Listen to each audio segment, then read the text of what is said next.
Can I talk to this guy yet? Good evening, sir. I'm Dr. Reed. May I help you? I don't know if a third opinion is needed. Your colleagues are already arguing about my condition. I see. Would you mind telling me more about your situation? I'm Harvey Fiddick. All I want is to get me bloody arm fixed properly.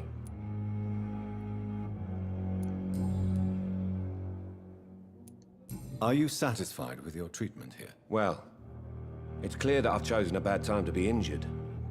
Forgive my bluntness, but you seem overwhelmed by cases of the flu. I won't lie to you about it. I'm afraid we are. Are you sure you don't want to operate yourself, Dr. Reed?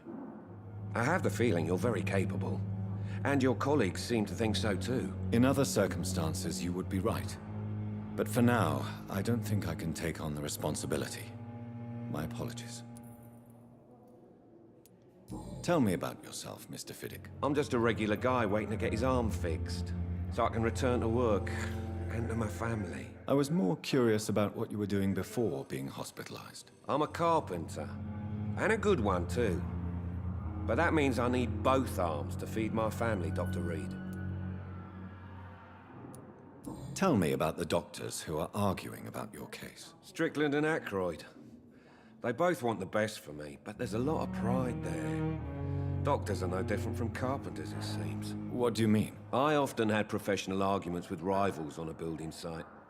Difference is I disagreed about wooden nails, not flesh and bones.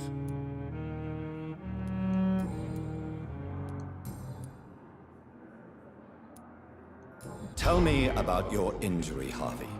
Why do you feel so guilty about it? My wife died because of me. And now I may lose everything because I've been careless enough to hurt myself. What an arsehole. How could your job be responsible for your wife's death? I was working a double. She went out to bring me a hot meal and got caught in a German bomb raid. You can't hold yourself responsible for your injury, Mr. Fiddick. Unless you tried to hurt yourself. Of course I didn't hurt myself. But I can't work until my arm is fixed. My children need to eat, Doctor.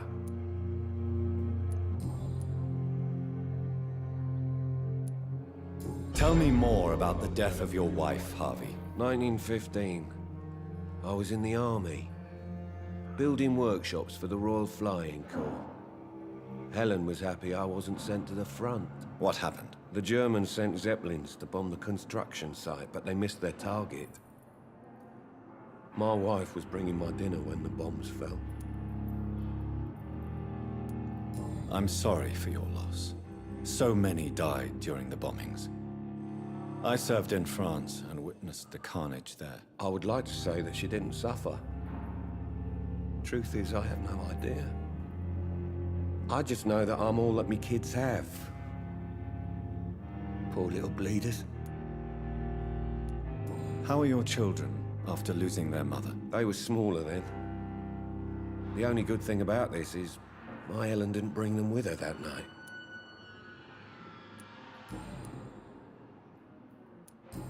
That's a horrible story. Goodbye for now, Mr. Fiddick. I'll see you later. You always knew the words to calm the children, Helen. As for me, what a blundering idiot. Well, my guess is I can talk to you again now. I'm quite busy right now, Dr. Reed.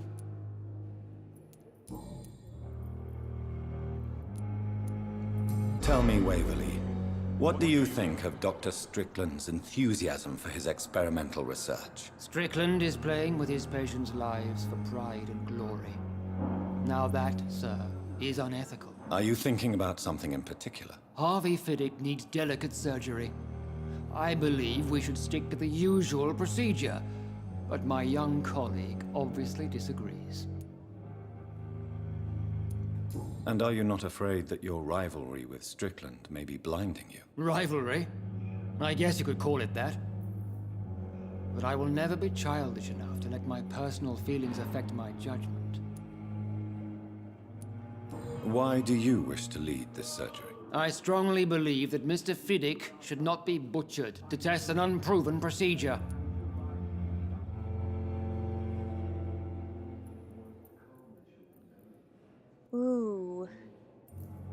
This is interesting. Other people may say that's too conservative a point of view. Conservative? And what are you going to say to Mr. Fiddick if he loses his arm because of the operation? Because that's what's going to happen if the surgery is a failure.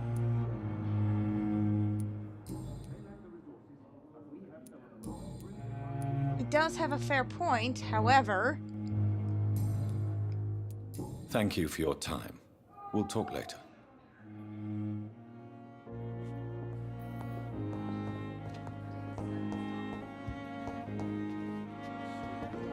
I'll have you know I'm completely lost. Okay, so this...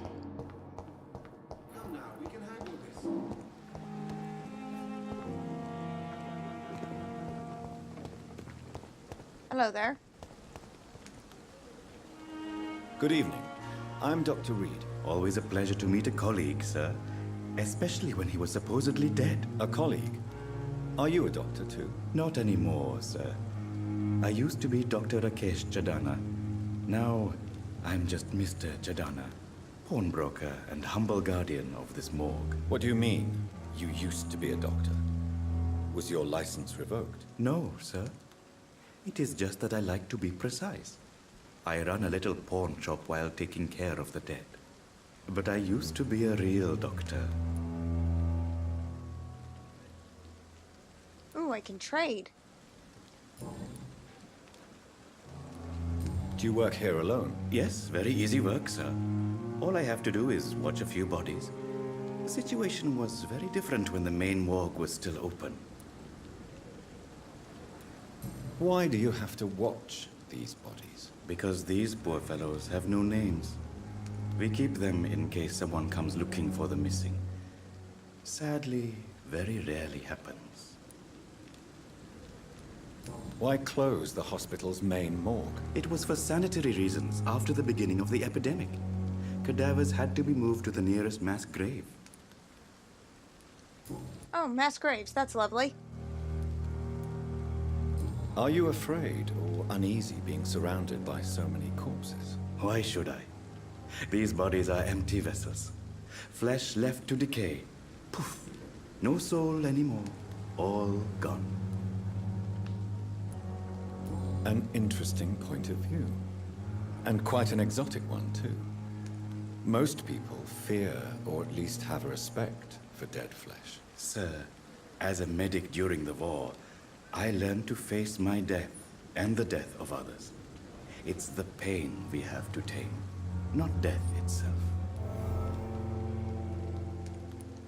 How did you get this job? After I left the army, I worked as an undertaker down by the docks.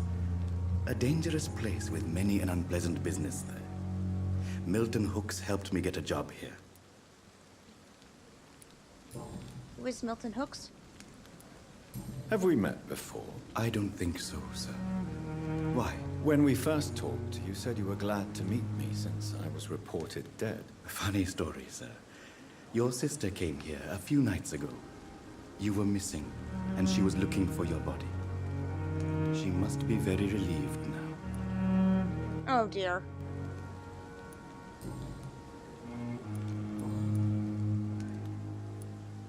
A pawnbroker?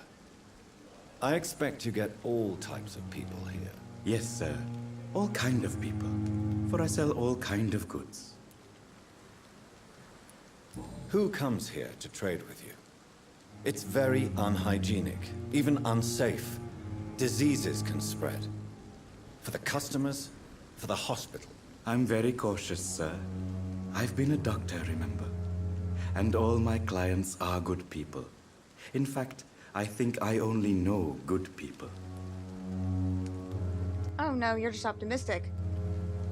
What kind of goods? With the quarantine, it's not always easy to buy things. So I trade, I exchange. Some people sell, some others buy. I like to help. Since you're not afraid of dying, do you believe in life after death, Rakesh? No. I believe we must do all the good we can while alive. For our time is short, and the obstacles are endless. Do you think you would enjoy immortality as a concept? I don't think so. Don't mistake me. I love life, and I'd like to live a long life. But everything has to decay, sir. Even goodwill. Do you really believe goodwill cannot last? As I said, sir, everything decays. If I was to never die, goodness, I would be bored or worse. And I like to be helpful, sir. Quite depressing, wouldn't you say? Yes, but the good news is, we'll all die before losing our humanity, sir. What about those without any humanity as it is? So you're ready to die? No, I am not. I don't fear death, for I won't see it. What troubles me is the pain my death will inflict to those I know. You're a wise man, Mr. Chidana. No, Dr. Reed. I am a foolish man. But I like to think otherwise. This guy's got a valid point. Goodbye, Mr. Chidana. It's always scary thinking about who would miss you when you're gone. I am someone that struggled with depression in the past, so that's It's a locked, all thought right. that's come to me. I understand you must be very angry about this unfair situation. I managed to arrange to have you buried in the same as Goodness me, look at all of this loot. Sweet, sweet loot.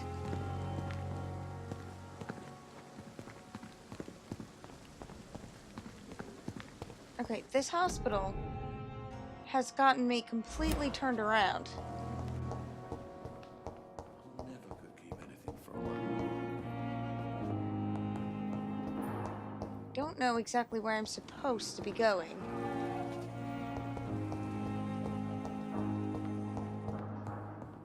I will not let you down, my boy.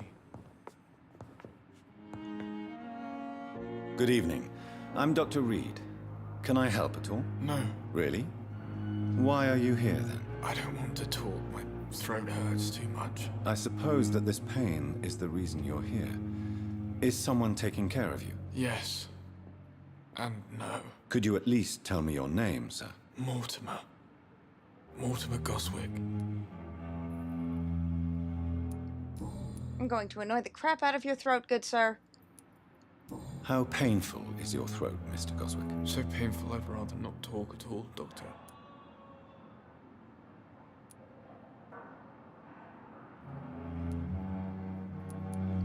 I'll let you get some rest then. Don't waste your time with me. I never could keep anything from her. Good evening, madam. Can I help you? It's my son who needs you, sir. I'm Dr. Jonathan Reed. How can I help your son? I'm Beatrice Goswick, mother of Mortimer Goswick. Could you check on him, please, Dr. Reed? I've heard much of your talents as a physician.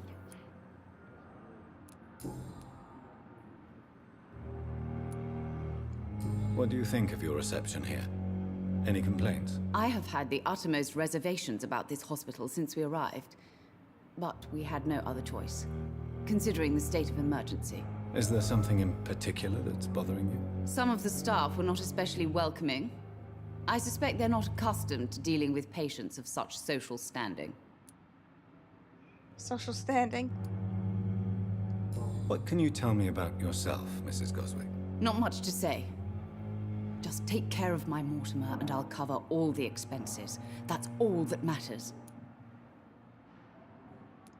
Are you really that rich? Most of the patients here are of a more humble origin, if I may say so. Yes, thanks to my husband. May he rest in peace. I can cover any needed medical expenses. I wish I could. May I ask if you have an occupation, Mrs. Goswick? I'm a teacher by profession. I teach young women who are more ambitious about their futures than their families.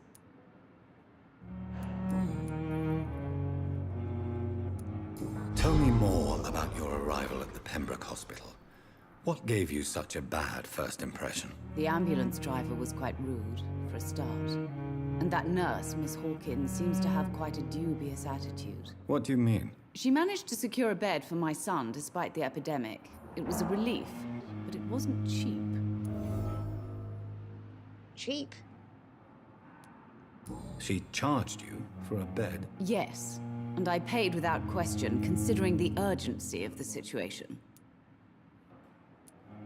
I share your concern, Mrs. Goswick. Be sure that I'll talk to the people involved. I don't expect compensation, Dr. Reed. But I'm aware such behavior would not be tolerated in other hospitals. That bitch.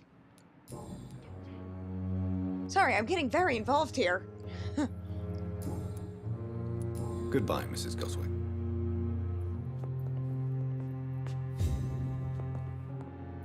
Good evening, Mr. Goswick. How are you? I'm okay.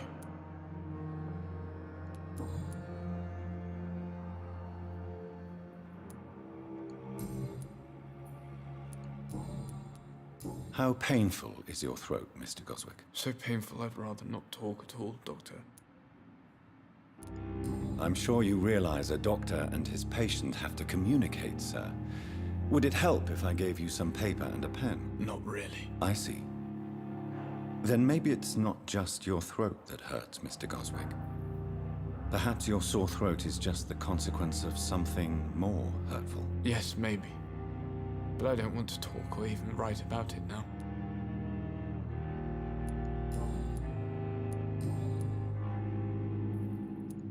Tell me about yourself, Mr. Goswick. I don't want to talk, Doctor. I have to go now, sir. But don't hesitate to contact me if you need any help. I'm all right. Don't waste your time with me. So basically, my throat hurts, help me. I won't tell you what's wrong, though.